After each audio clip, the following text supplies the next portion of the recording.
અમદાવાદમાં હજુ તો ચોમાસાની બરાબર શરૂઆત પણ નથી થઈ ત્યાં જ મ્યુનિસિપલ કોર્પોરેશનના પ્રી મોન્સૂન પ્લાનની પોલ ખુલી ગઈ છે। માત્ર સામાન્ય વરસાદ પડ્યો અને સ્માર્ટ સિટી અમદાવાદના રોડ બિસ્કિટની જેમ તૂટવા લાગ્યા। ક્યાં પડ્યા મસમોટા ભૂવા? આવો જોઈએ તે પહેલા અમારી ચેનલને લાઇક, શેર અને સબસ્ક્રાઇબ કરવાનું ચૂકશો નહીં। નમસ્કાર, લલકાર ન્યૂઝ સાથે હું કિરણ ગઢવી।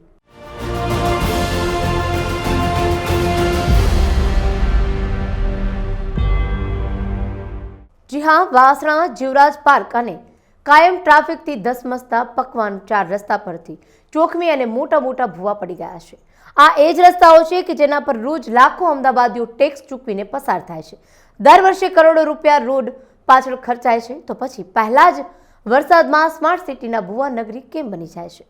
શું આ તંત્રની લાપરવાહી છે કે પછી જનતાના પૈસાનું પાણી? અમદાવાદના વાસણામાં હજી જ્યારે તે પહેલો વરસાદ પડ્યો છે તેની સાથે જ એક મસ્ત મોટો ભૂવો પડ્યો છે। અત્યારે હાલ તમે દ્રશ્યોમાં જોઈ શકો છો, આ ભૂવો પડ્યો છે તેની સાથે સાથે જે ભૂવાની અંદર બીએમસીનો જે ટ્રક છે તે અંદર ખાબકી પડ્યો છે। આખો અડધો અડધ જે ટ્રક છે તે આ ભૂવો છે તેમાં સમાઈ ગયો છે। બીએમસી દ્વારા જે પ્રી મોન્સૂનની તૈયારીની વાતો કરવામાં આવતી હતી કે પ્રી મોન્સૂન પહેલા અમદાવાદના રોડ રસ્તાઓ માટે જે તૈયારી છે તે પૂર્તિ થઈ જવામાં આવી છે, ત્યારે આજે એમની એમ્સની તૈયારી છે તે આ ભૂવો દર્શાવી રહ્યો છે કે કેવા પ્રકારની તૈયારી કરી હતી। અત્યારે હાલ તો આ જે ટ્રક છે તેને ક્રેન બોલાવી બહાર કાઢવાની તૈયારી જે છે તે હાથ ધરવામાં આવી છે અને જે ટ્રક છે તેને બહાર કાઢવામાં આવી રહ્યો છે। ત્યારે અત્યારે હાલ જે રસ્તો છે તે પણ બંધ કરી દેવામાં આવ્યો છે અને અહીંયા સ્થાનિકોનું પણ કહેવું છે કે આ જે જગ્યા છે તે જગ્યા ઉપર અવારનવાર ભૂવો પડતો હોય છે અને આ પહેલી વાર નથી બન્યું, અગાઉ પણ આ રોડ ઉપર આવા ભૂવા પડી ચૂક્યા છે અને જે લોકો છે તેમને હાલાકી ભોગવવી પડતી હોય છે। આ તો એક ખટારો પડ્યો છે, પણ જો આ ભૂવા પડતાની સાથે જો કોઈ બાઇક ચાલક કોઈ અંદર પડ્યું હોત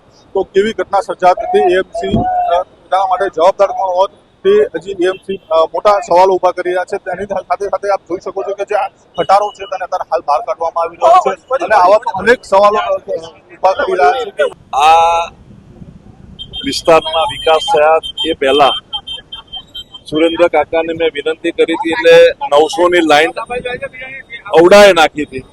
આ લાઈન અહીંયાથી આગળ 2000ની લાઈનમાં જાય અને ત્યાંથી 324 MLT ડ્રેનેજ પમ્પિંગ સ્ટેશનમાં લાઈન જાય છે। એટલે આ લાઈન સુરેન્દ્ર કાકાના અવડાએ નાખેલી લાઈન છે અને એમાં બ્રેકડાઉન થયું છે। અમદાવાદ મ્યુનિસિપલ કોર્પોરેશનના અધિકારીઓને મેં કહ્યું છે કે આ લાઈનને પણ સ્ટ્રેચ ઓસ્ટ્રેલિયન પદ્ધતિથી સ્ટ્રેચ કરી નાખશે તો એ આ વિસ્તારમાં ક્યારેય ભૂવો નહીં પડે। ભૂતકાળમાં એપીએમસી માર્કેટથી છેક પાલડી સુધી અમે સ્ટ્રેચ કર્યો છે, નહેરુનગર 4 રસ્તાથી વાસણા સુધી સ્ટ્રેચ કર્યો છે। તો અમારી હું એમને વિનંતી કરું છું કે આ સ્ટ્રેચિંગ કરે એટલે જેના કારણે ભવિષ્યમાં કોઈ ભૂવો ના પડે। આજે અમદાવાદના જીવરાજ પાર્ક 4 રસ્તા અને આ જીવરાજ પાર્ક 4 રસ્તા ઉપર એક સામાન્ય વરસાદમાં એટલે કહેવાય કે માંડ 1 કલાક કદાચ વરસાદ અલગ અલગ સમયમાં પડ્યો છે અને તે જ વરસાદમાં અમદાવાદ કોર્પોરેશનની પોલ છતી થઈ ગઈ છે। કેમ કે જીવરાજ પાર્ક 4 રસ્તા ઉપર એક તરફ આ મેટ્રો સ્ટેશન આવેલું છે, મેટ્રો સ્ટેશનની નીચે જ તમે જોઈ શકો છો કે ભૂવો છે તે ભૂવો પડ્યો છે અને જેના કારણે આખો રોડ એટલે કે વાસણા એપીએમસી જે જીવરાજ પાર્ક આવવાનો રસ્તો છે, વાસણા એપીએમસી 4 રસ્તાથી જીવરાજ પાર્ક તરફ આવવાના રસ્તા ઉપર જે આખો રસ્તો બંધ કરી દેવામાં આવ્યો, જેથી એક જ તરફ જે આખો ટ્રાફિક છે તે ડાયવર્ટ કરવામાં આવ્યો। ટ્રાફિક જામની સમસ્યા સર્જાય છે। એટલું જ નહીં, ત્યાં બીજી તરફ હું તમને દેખાડીશ કે બીજો ભૂવો આ 4 રસ્તા ઉપર માત્ર 100 થી 150 મીટરના અંતરે પડેલો છે। બંને ભૂવા કહી શકાય કે જે 1-2 દિવસ પહેલાં પડેલા છે અને જેને લઈને કોર્પોરેશન દ્વારા હાલ તો કામગીરી શરૂ કરવામાં આવી છે, પણ સવાલ એ ઊભા થાય છે કે સામાન્ય વરસાદની અંદર જ જો આટલા ભૂવા પડવાની સમસ્યા સર્જાય તો આ 150 મીટરની અંદર એક સાથે 2 ભૂવા પડવાની સમસ્યા સર્જાય અને જેના જ કારણે સ્થાનિક લોકો આજે હેરાન પરેશાન થઈ ગયા છે।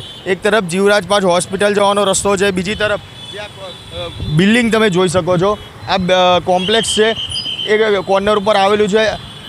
પાર્કિંગની સમસ્યાથી લઈને વાહનોની અવરજવર કરવાની, દુકાનદારો છે તેમને વેપાર ધંધો કરવાની તમામ સમસ્યાઓ છે તે સર્જાતી હોય છે।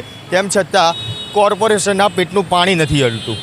આજે પ્રી મોન્સૂન કામગીરીના નામે કરોડો રૂપિયા ખર્ચ કરવામાં આવે છે તેવા કાગળ ઉપર દેખાડવામાં આવે છે, પણ આ કરોડો રૂપિયા ક્યાં વપરાયા? જો ખરેખર પ્રી મોન્સૂન કામગીરી કરવામાં આવી હોય તો આ પરિસ્થિતિ ના સર્જાય। આ જીવરાજ પાર્ક 4 રસ્તાની માત્ર વાત નથી, 2 દિવસ પહેલાં વાસણા જે એપીએમસી 4 રસ્તા છે તેની આજુબાજુ પણ એક મોટો ભૂવો પડ્યો હતો કે જેમાં સોલિડ વેસ્ટની જે ટ્રક છે તે ટ્રક આખી જે પલટી મારી ગઈ હતી અને એ પણ એ ભૂવો પડવાના કારણે આ પલટી મારી હતી। ત્યારે એવું કહી શકાય કે જે પ્રમાણે સુરતની પરિસ્થિતિ જોવા મળી રહી છે કે જે વરસાદી પાણીનો નિકાલ ના થયો ને તેના કારણે આખું સુરત પાણી થઈ ગયું હતું. ત્યારે આ પરિસ્થિતિ અમદાવાદમાં સર્જાય તો કંઈ નવાઈ ના કહી શકાય. એટલા માટે કે આ પરિસ્થિતિ અત્યારે જે પ્રમાણે સામાન્ય વરસાદમાં જોવા મળી રહી છે, તો એ જો મુસળધાર વરસાદ વરસે તો અમદાવાદ પર આખું પાણી થાય તો નવાઈ ના કહી શકાય. તમારું શું માનવું છે તે કોમેન્ટ બોક્સમાં જરૂરથી જણાવજો. મુશ્કેલી તો સાહેબ એવી પડે છે ને કે મારી દુકાન બાજુમાં મોબાઈલ રિપેરિંગની છે. અમારી બીજી દુકાન વેજલપુર છે. ત્યાંથી જઈએ ને તો અહીંયાથી જતાં જ અડધો કલાક થઈ જાય. એક ભૂવો તો પડ્યો હતો, એ 4 દિવસથી એનું કામ ચાલે છે. બીજો ભૂવો કાલે પડ્યો. હવે એનું કામ પણ 15 થી 20 દિવસ નહીં થાય. કોર્પોરેશનની કામગીરી તો એટલી નબળી છે ને સાહેબ મારા, કે એ ભૂવો જ્યારથી પડ્યો છે ને એને અત્યારે 15 થી 20 દિવસ થઈ જશે, લેકિન એ ભૂવો અત્યાર સુધી પડશે નહીં. આ ભૂવાનું કામ 4 દિવસથી ચાલે છે. આ ભૂવાનું પણ 15 થી 20 દિવસ થઈ જશે. ત્યાં સુધી આ જાહેર જનતા પર હેરાન થશે. ત્યાંથી રોંગ સાઈડમાં આવશે, અગર કોઈનો એક્સિડન્ટ થશે તો એની જવાબદારી કોની? એએમસી લેશે? પહેલાં જ અહીંયા એક્સિડન્ટ થતા હતા, હવે રોંગ સાઈડમાં તમે જો લો પોલીસવાળા કેટલા ઊભા છે. જાહેર જનતાને એટલી તકલીફ પડે ને, લેકિન એએમસીવાળા ધ્યાન નહીં આપશે. એ ભૂવાનું કમથી કમ 15 થી 20 દિવસ તો એને લાગશે. આને બંનેને મહિના નીકળી જાય ત્યાં સુધી જાહેર જનતા હેરાન થશે. એમાં એએમસી ધ્યાન નહીં આપશે. એ ખાલી પતરા મુકાઈને જતા રહેશે, જાહેર જનતા હેરાન થશે. સ્કૂલો અહીંયા પાછળ સ્કૂલ છે, એ બાળકો હેરાન થશે. બાળકો અહીંયાથી રોડ ક્રોસિંગ કરે છે, વચ્ચે ગાડીવાળી આવશે, એ બાળકને અત્યારે કંઈ થશે તો એની જવાબદારી કોની રહેશે? આ કોર્પોરેશન તો ઠીક છે, અહીંયા પટ્ટાવાળાથી લઈને ઓફિસરો સુધી બધા જ ખાવું ભગત છે. બધાને પોતાના ખિસ્સા વધારે સારા છે, પણ જનતાને કોઈને પડી નથી. જનતા ગમે જેટલી હેરાન થાય. હા, અત્યારે કોઈ નેતા કે કોઈ આવ્યું હોય તો બધા ટ્રાફિક બંધ થઈ જાય છે. ત્યારે બધાને એવું થાય છે કે ભાઈ નેતા આવ્યા છે તો ટ્રાફિક બંધ કરે, ત્યારે કોઈની જનતાનું કોઈને કશું દેખાતું નથી. એટલે આ સખત ખરાબ છે. સરકારે આના પર ધ્યાન આપવું જોઈએ, અને સરકાર થોડું ધ્યાન આપે તો વધારે સારું. બાકી અહીંયા તો બધા ખૌદરા જ ભર્યા છે, બધાને પોતાના ખિસ્સા વધારે પ્યારા છે. સમસ્યા માત્ર અમદાવાદ પૂરતી સીમિત નથી. અમદાવાદનું એએમસી હોય કે સુરત, વડોદરા કે પછી રાજકોટની મહાનગરપાલિકા, ચોમાસું શરૂ થતાં જ આખા ગુજરાતના સ્માર્ટ સિટીઝમાં રોડ રસ્તાઓની હાલત એક સરખી જોવા મળે છે. પ્રી મોન્સૂન પ્લાનિંગમાં નામે દર વર્ષે કરોડો રૂપિયાનું બજેટ ફાળવવામાં આવે છે, છતાં જનતાને ટેક્સ ચૂકવ્યા પછી પણ ખાડા અને ભૂવાવાળા રસ્તાઓ જ નસીબ થાય છે.